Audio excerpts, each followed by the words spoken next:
tivemos aí a trade deadline que encerrou agora há pouco. E segundo o Adam Schefter, foi a deadline, o dia final, né, desse período mais movimentado da história da NFL. Hoje foi o dia mais movimentado em dias finais aí de trade, chegando aí na deadline. Foi uma loucura, realmente, bastante coisa pra gente ver aí, diversos times trocando, São Francisco trocando, Miami trocando, Denver trocando. Denver mandou o Bradley Chubb para Miami, que loucura. Mas aí, nesse período, nessa última semana, nesses últimos dias, tivemos aí as duas trocas que mais impactaram a gente, né? Primeiramente, depois aí de bastantes negociações aí, parece que não foi para frente, realmente, como a gente suspeitava. E o Roquan Smith foi trocado para o Baltimore Ravens. Inclusive, o pessoal aí da Casa do Corvo apareceu aqui na live, mandando uma boa noite. Boa noite, galera da Casa do Corvo. Cuidem bem do meu menino. Já disse eu. Cuida bem dele. Aquela música lá. Boa. Olha aí, pode deixar. Boa. Muito bem. Roquan foi trocado para o Baltimore Ravens por uma escolha de segunda rodada e uma escolha de quinta rodada. Então, o Roquan aí que estava já desde o início da temporada já fazendo birrinha, pediu para ser trocado, parece que não estava feliz. Quando o Robert Quinn foi trocado, ele chorou lá no meio da coletiva, muito emocionado. Então acho que realmente ele não queria de forma alguma ficar. Inclusive o Ryan Poles, ele deu uma declaração hoje dizendo que ele também ficou chateado porque ele achava que o Roquan seria um cara que ia ficar por muitos anos na franquia.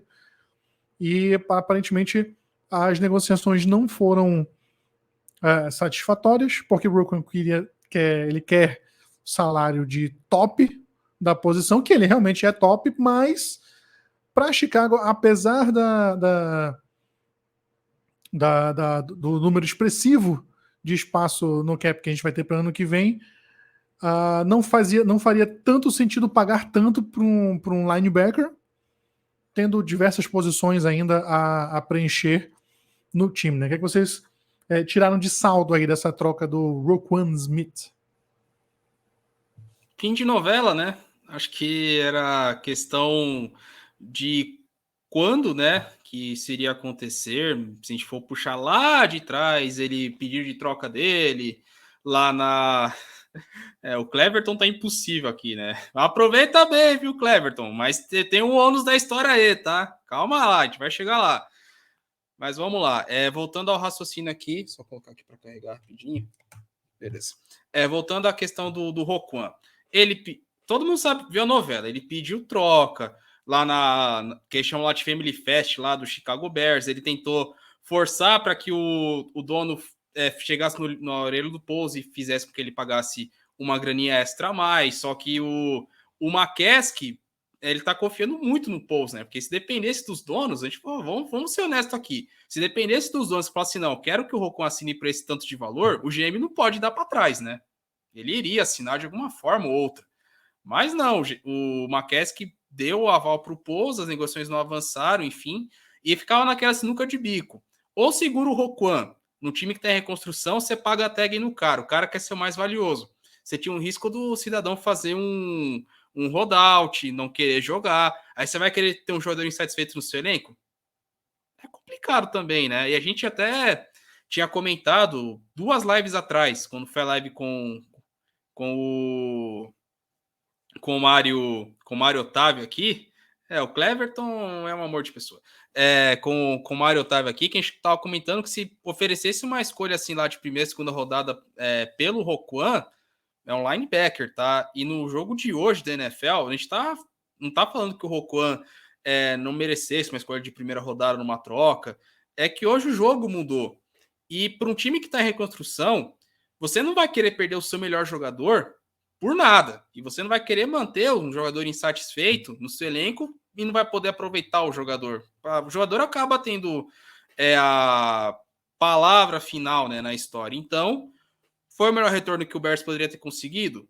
Alguns vão dizer que sim, outros vão dizer que não.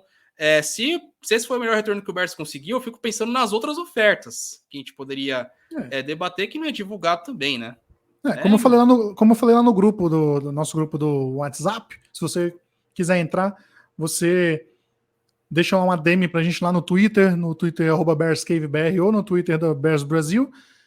Ou então, deixa um comentário aí no vídeo pra gente, que a gente também, se você não usa o Twitter, por exemplo, deixa um comentário nesse vídeo aqui lá no YouTube, que a gente também entra em contato contigo. A gente estava comentando, né, justamente sobre isso. Se o Roquan não está satisfeito, ele não, sabe, ele poderia arrastar o contrato até o final do ano, não querer jogar, o valor de mercado dele poderia cair, né? E assim, conseguimos uma segunda e uma quinta, o mercado tá aí. O mercado para linebacker não é tão extenso assim. Será que a gente conseguiria coisa melhor? Assim, a gente, como torcedor, claro que a gente, pô, se vai trocar, troca por uma escolha de primeira rodada. Seria, pô, o cenário perfeito, ideal pra gente que é torcedor. Mas o mercado não é assim, né? Teve muita discussão em relação a isso no grupo, que nessas horas a gente tem que separar na cabeça de torcedor e cabeça de analista. Como torcedor, a gente fica bolado, a gente fica aí pistolando contra a comissão do Bears por ter trocado ele tão barato assim. Mas cabeça de analista, a gente pensando em todos os fatores, a gente chega assim, realmente, foi uma troca, não foi excelente, mas foi uma troca ok, foi uma troca justa, né? Então tem toda essa questão acerca das trocas aí, né? Podem continuar o raciocínio, que eu interrompi vocês. Não, assim, talvez pudesse ser melhor se conseguissem achar uma troca similar com outro time, né? Porque os Ravens têm um bom time e vão para os playoffs de novo. Praticamente todo ano vão. E deve ser uma escolha de segunda rodada mais pro fim, né? Da segunda rodada. Então, talvez nesse aspecto tivesse achado outro time com a mesma proposta, mas que fosse um time que a gente vai ver assim, pô, vai ser uma escolha de segunda na metade do draft, ou no início, pô, aumenta bastante o valor.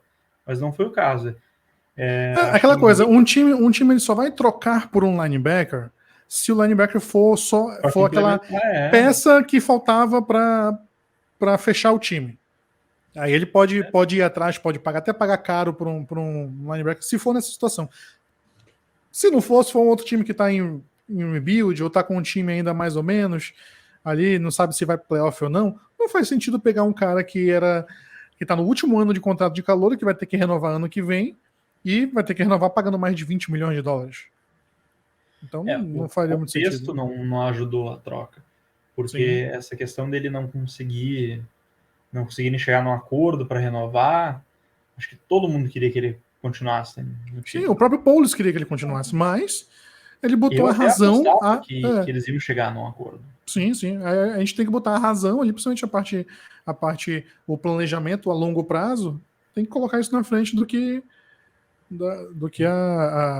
o coração, né? E foi o que o Poulos falou, né? No fim, tá chegando a deadline e ele sentiu, a gente não vai conseguir avançar nisso aqui, então o momento é agora, né?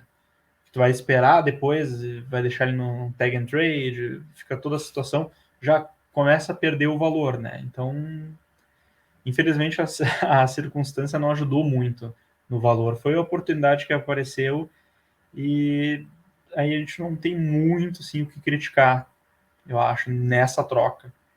Porque não... Cara, vai fazer o quê? Foi o que veio e é isso aí. Agora é aproveitar essa escolha. Vamos secar um pouquinho os Ravens, né, para essa escolha ser um pouquinho melhor. Mas ele vai construir e rebuildar esse time muito pelo draft. Então, ele vai acumulando picks. Foi com o Queen e agora foi com o Roquan. A gente estava até esperando, talvez, será que não ia dar para o Montgomery também? Acabar escapando para outro time. Acabou mantendo. Talvez mostre um sinal também de confiança no que o ataque vem apresentando. Mas é isso aí. Manter o Montgomery e o Khalil Herbert hoje é uma vitória. Uma vitória porque realmente a gente tem dois running backs que são sim, extremamente confiáveis. Quando um não tá no dia bom, o outro vai lá e amassa. E tem o Ebner também, que é um bom projeto, né? Que corre, recebe, pode retornar punch, pode ser um bom jogador recebendo passe, né? Então, no backfield, o Bears está muito bem servido.